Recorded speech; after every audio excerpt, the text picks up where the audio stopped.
This is the highest-grossing horror film in global box office history, yet the movie contains very little gore. It's a childhood nightmare for many American kids, but it's also a remarkably well-told coming-of-age story.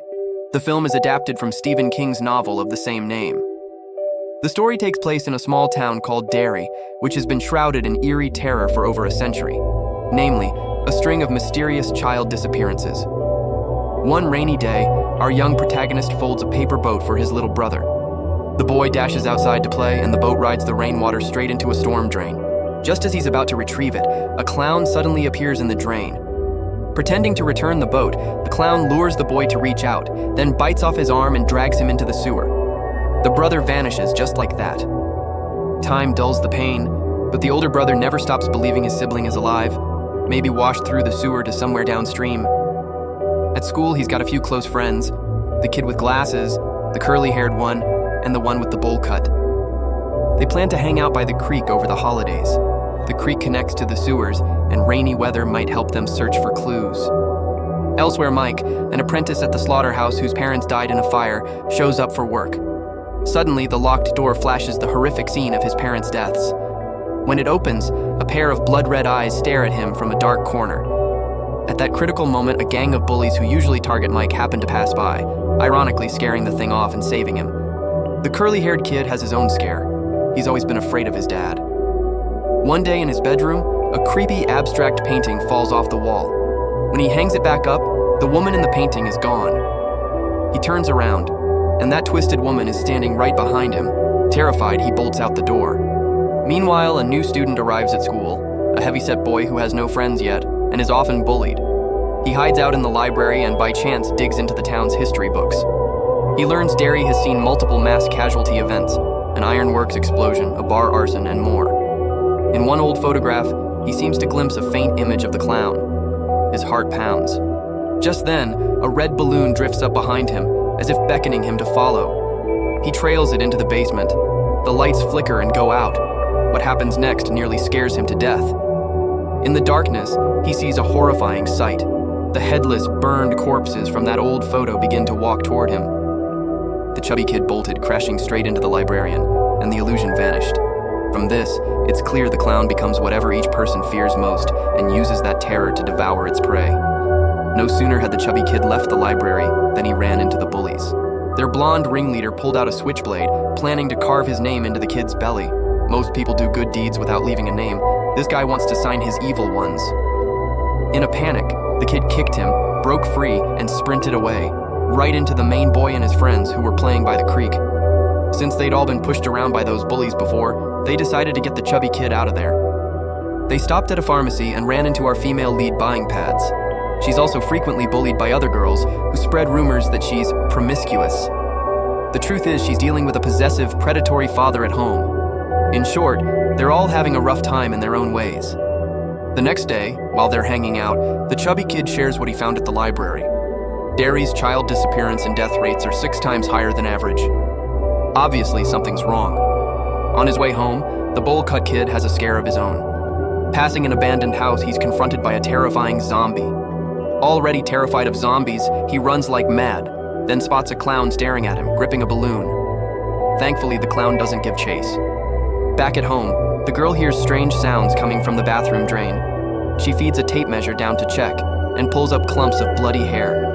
Suddenly, the hair coils around her and yanks her in, and a torrent of blood sprays across her face. She's petrified on the spot. Her twisted father hears the commotion and walks in, but he can't see any of it. Meanwhile, the main boy isn't spared either. Following a shadow down the hallway, he ends up in the basement, where the clown shows up with the usual jump scare. He slams the door and escapes. The next day, they regroup and the main boy admits he saw the clown. Turns out everyone's been tormented.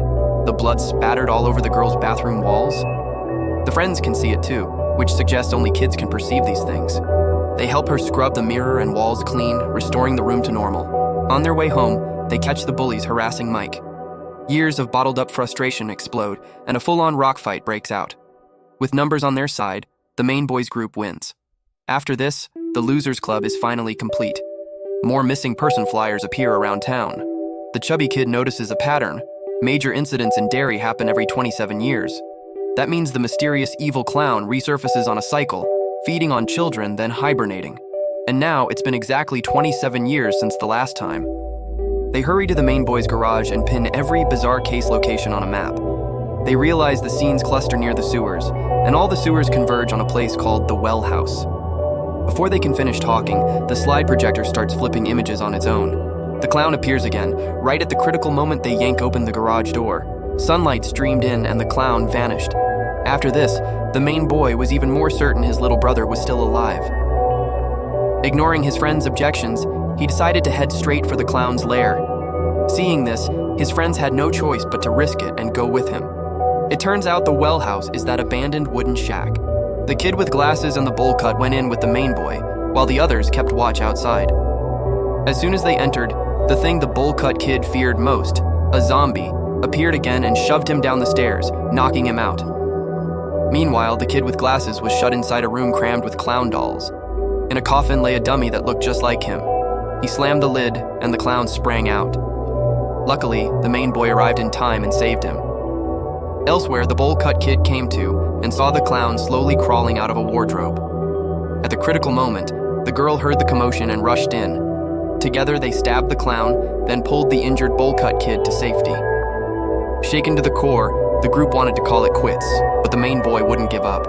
After a big argument, they split up on bad terms. During a pharmacy run, the bowl-cut kid was mocked by the cashier girl, who wrote "loser" on his cast. They each spent a brief, quiet spell apart.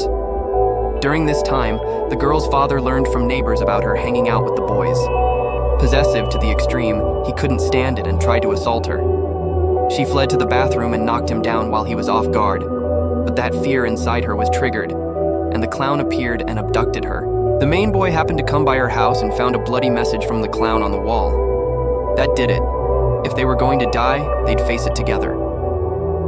He gathered the friends, and they agreed to put aside their differences and rescue her. Last time they'd been separated and picked off one by fear. This time they would stand united and face it head on. They returned to the house, found the dry well inside, tied off a rope and descended. Mike went last, but then, the blonde bully who'd been tailing them for revenge showed up. Mike had had enough. He grabbed a rock, smashed it into the bully's head, and shoved him down the well. The girl woke up in a vast chamber, with many bodies floating in the air, surely the missing children. The clown's eerie laugh echoed nearby. She tried to run, but the clown grabbed her, opened its gaping maw, and emitted a strange light that mesmerized her, lifting her into the air. At the last moment, the main boys group found where she was being held and pulled the unconscious girl down. The chubby kid, maybe he'd watched too many romances, kissed her, and it actually brought her back. Then the main boy found his little brother. He poured out a flood of heartfelt words, but deep down he knew Georgie was gone, and this was only the clown's illusion. He drew the gun and shot, dropping the fake to the ground. Now the clown stopped pretending and revealed its true, terrifying form. But the kids weren't afraid anymore. They understood that the clown grows stronger the more you fear it, and weaker the braver you are. Only by conquering their fear could they truly defeat it. The group fought it together. The clown kept morphing into their worst nightmares, but the kids pushed through their terror. It turned into an all-out beatdown. In the end, the girl rammed a metal rod into the clown's mouth, and it retreated into the darkness. Nearby, in a pile of junk, the main boy found his brother's clothes. Clearly, no matter what, his brother was never coming back.